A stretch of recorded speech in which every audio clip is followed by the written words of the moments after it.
बिस्मिल्लाहिर्रहमानिर्रहीम। अस्सलाम वालेकुम दोस्तों, अपनी नेक्स्ट वीडियो के साथ आपको वेलकम करता हूँ अपने इस चैनल में। उम्मीद है आप सब खैरियत से होंगे। तो चलते हैं आज की अहम न्यूज़ की जानब।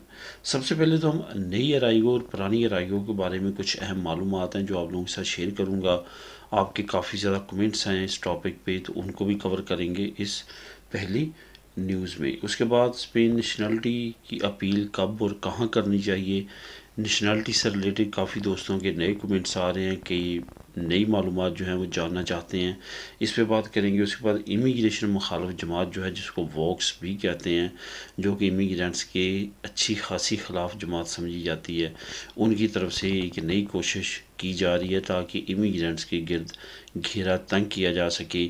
इस पे बात करेंगे तफसीली, और आखिर में बात करेंगे फैमिली वीज़ा के बारे में और वर्क परमिट के बारे में। इस वक्त क्या सिचुएशन है और किस तरह से अभी एम्बेसी जो है वो डील कर रही हैं इन दो वीज़ाज़ को। सबसे पहले तो नई अराइगो और पुरानी अराइगो के बारे में आपको बताता चलूँ। देखें, बहुत सारे दोस्तों को ये कन्फ्यूजन है कि शायद ये जो नई अराइगो के बारे में हम सुन रहे हैं, अराइगो फॉर्मेशन, ये अराइगो सोशल को ख़त्म कर देगी।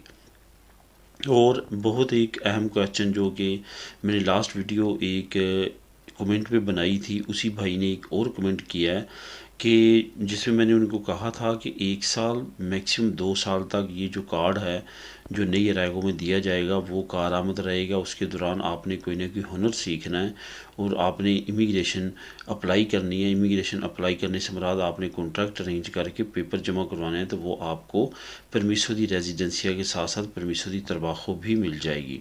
तो उनकी तरफ से काफ़ी दिलचस्प एक क्वेश्चन आया कि फॉर एग्ज़ाम्पल 2 साल के बाद वो नहीं पहुंच पाता तो क्या वो डिपोर्ट कर देंगे। मिसाल के तौर पे एक बंदा 2 साल बाद कॉन्ट्रैक्ट नहीं तलाश कर पाता जिससे रिलेटेड उसने हुनर सीखा है या स्टडी की है, तो उसके साथ किस तरह ये डील करेंगे, क्या डिपोर्ट कर देंगे।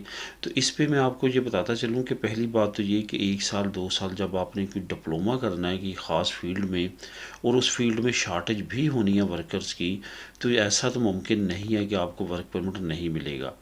लेकिन अगर खुदा न खास्ता ऐसा हो भी जाता है तो आप ये देखें कि अभी तक रैगो सोशल में जो लोग यहाँ पे आते हैं 3 साल छोड़ के 5-5 साल वो बगैर डॉक्यूमेंट के रहते हैं और उसके बाद रैगो लिबराल रैगो सोशल अप्लाई करते हैं या रैगो लिबराल अप्लाई करते हैं तो उनको पेपर मिलते हैं। तो उनको डिपोर्ट करने की रेशो इस मुल्क में क्या है। ऐसी कोई भी बात नहीं है कि उनको डिपोर्ट कर दिया जाएगा। अगर वो रैगो फार्मासियों नहीं लेना चाहेंगे तो वो रैगो सोशल भी ले सकेंगे 3 साल की पदरौन के बाद। इस वजह से हर लिहाज से इमिग्रेंट्स को नई सहूलतें प्रोवाइड करने की हुकूमत कोशिश कर रही है और आने वाले वक्त में आप देखेंगे नई अपडेट्स काफ़ी ज़्यादा इससे रिलेटेड आएंगी। यहाँ पे कुछ दोस्त नेगेटिव कमेंट भी करते हैं। वो कहते हैं कि ये अप्रैल फूल है, सिर्फ और सिर्फ बातों में, या सेम लाइक उसी तरह जिस तरह पहले इमिग्रेशन की बातें होती थी ये भी उसी तरह से इमिग्रेशन की बात हो रही है। ऐसा नहीं है। पहले इस लेवल के मिनिस्टर्स लेवल पे कुछ बातें नहीं की गई थी। इसके साथ साथ आपको ये बताता चलूँ कि उस वक्त ये था कि जो वो शॉर्टेज थी वो ये इस नौयत की नहीं थी। उस वक्त तो कोरोना वायरस चल रहा था, ऑलरेडी बेरोज़गारी बढ़ रही थी, लेकिन अब सिचुएशन बिल्कुल डिफरेंट है। ना सिर्फ स्पेन, अगर आप अभी जर्मनी में देखें, नॉर्वे में देखें, इटली में देखें, तो वहाँ पे भी यही वजह है कि उन्होंने इमिग्रेशन कवानीन में काफ़ी ज़्यादा नरमी किया है क्योंकि वहाँ पे भी वर्कर्स की शॉर्टेज है। इवन इंग्लैंड ने भी नरमी की है और मज़ीद नरमियाँ करने जा रहा है।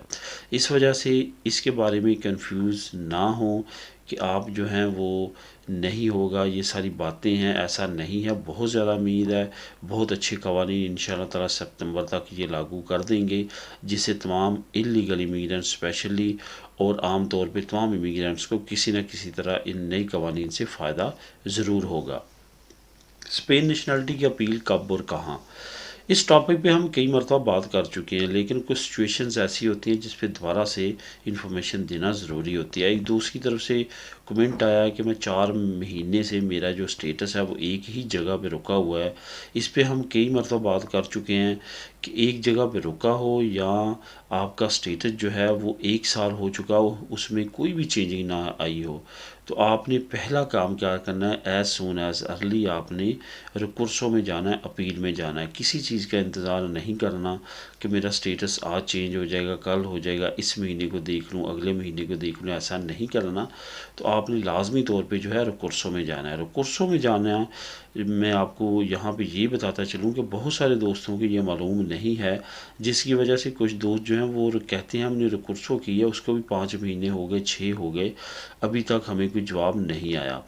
यहाँ पे रिकुर्सो 2 तरह की है, जो कि वकीलों को मालूम होता है और वकील उन वेज़ को इस्तेमाल करते हुए ख़ुद फ़ायदा उठाते हैं।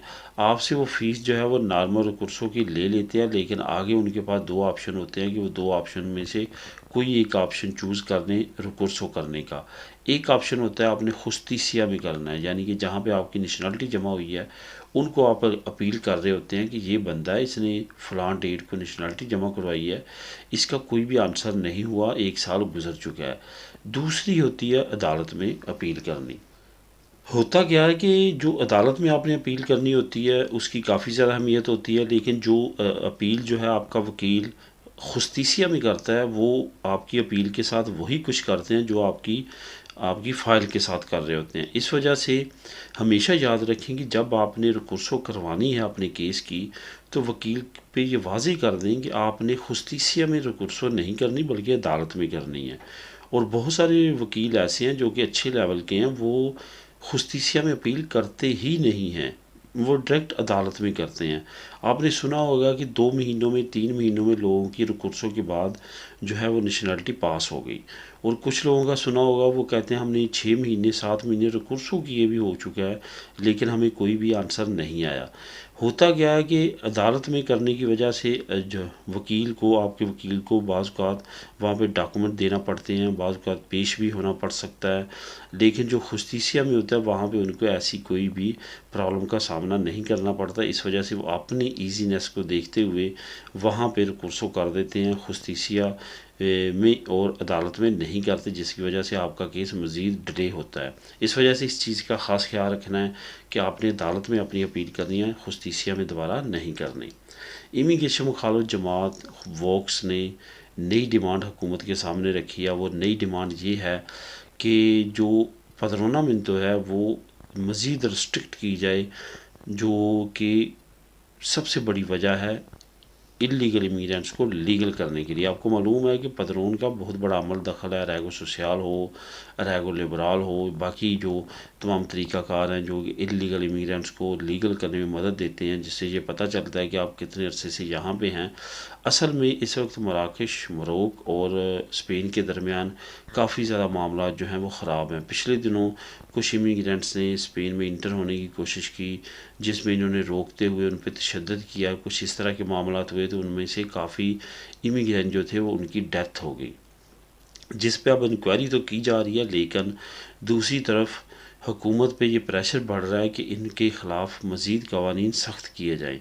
हालांकि ऑलरेडी काफ़ी ज़्यादा सख्त कवानीन है, बॉर्डर पे काफ़ी बड़ी बाड़ लगी हुई है, 24 घंटे वहाँ पे जो ग्वार्डिया सिविल है उसका गश्त रहता है, लेकिन इसके बावजूद इमिग्रेंट्स इंटर होने में कामयाब हो जाते हैं। अब वॉक्स इस हाइप को जो है वो कैश करवाना चाहते हैं अपने वोट की सूरत में, तो उनकी तरफ से नित नए फार्मूले पेश किए जा रहे हैं, जिसमें पदरोन का फार्मूला पेश किया गया है। आपको ये याद रहे कि इससे पहले इन्होंने इमिग्रेंट्स की नेशनलिटी को मज़ीद लेट करने का फार्मूला पेश किया था, लीगल प्रोसेस को मज़ीद लेंथी करने का फार्मूला पेश किया था, लेकिन हुकूमत इस वक्त तक वॉक्स की किसी भी एक डिमांड पे अमल नहीं करती, और ना ही आने वाले वक्त में उम्मीद है कि करेगी। फैमिली वीज़ा और वर्क परमिट के बारे में अहम मालूमात। फैमिली वीज़ा आम तौर पे अभी 1 साल लग रहा है, यहाँ से आपका प्रोसेस जब वहाँ मुंतकिल होता है और आपकी फ़ाइल एम्बेसी में जमा हो जाती है, उसके बाद तकरीबन 1 साल तक अब वीज़ा लग रहा है। 1 साल से मैंने ये देखा है कि ज़्यादा केसेस में एवरेज की बात कर रहा हूँ, अब कोई लकी भी हो सकता है कि जिसके 6-7 महीने 8 महीने में भी निकला हो, लेकिन जो एवरेज चल रहा है वो यही चल रहा है कि तकरीबन 1 साल 1 साल 2 महीने 3 महीने में वीज़े लग रहे हैं, अगर तमाम चीज़ें स्मूथली चलती रहें। ये याद रहे कि अगर आपके तमाम डॉक्यूमेंट्स करेक्ट हों, कोई भी उसमें ख़राबी ना हो, कोई भी फेक ना हो, कोई भी उसमें ऐसा मसला ना हो जिसकी वजह से एम्बेसी को मज़ीद तहकीकात करना पड़े, तो आपका नॉर्मली साल में वीज़ा लग जाता है। अगर खुदा न खास्ता आपकी केस में कोई ना कोई मसला आ जाता है तो फिर इस टाइम को डबल भी किया जा सकता है, लग सकता है। इस वजह से अपनी फ़ाइल को बिल्कुल सही तरीके के साथ मुकम्मल करने के बाद सबमिट करवाएं। वर्क परमिट की भी यही सिचुएशन है। वर्क परमिट सबसे तेज़ी के साथ, जो मैंने कई मरतबा पहले वीडियो में जिक्र किया है, उनके निकल रहे हैं जिनके यहाँ पे ऑलरेडी फैमिली है और ज़्यादा उम्र होने की वजह से वो नहीं उनके साथ आ सके, उनके वर्क परमिट बहुत तेज़ी के साथ निकल रहे हैं और लग रहे हैं वीज़े, और वो बहुत तेज़ी के साथ यहाँ पे स्पेन पहुँच रहे हैं। तो उम्मीद है कि आने वाले वक्त में ये तमाम प्रोसेस जो हैं इसी तरह चलते रहेंगे, और वो प्रोसेस जो कि बहुत ज़्यादा डिले का शिकार है, स्पेशली नेशनलिटी से रिलेटेड जो एम्बेसीज़ की कार्रवाई हैं वो बहुत ज़्यादा सुस्त रोई का शिकार हैं, वो भी उम्मीद है कि आने वाले वक्त में तेज़ हो जाएंगी। तो दोस्तों, ये थी आज की अहम मालूमात और न्यूज़। मिलेंगी नेक्स्ट वीडियो में नई अपडेट्स के साथ। अल्लाह हाफिज़।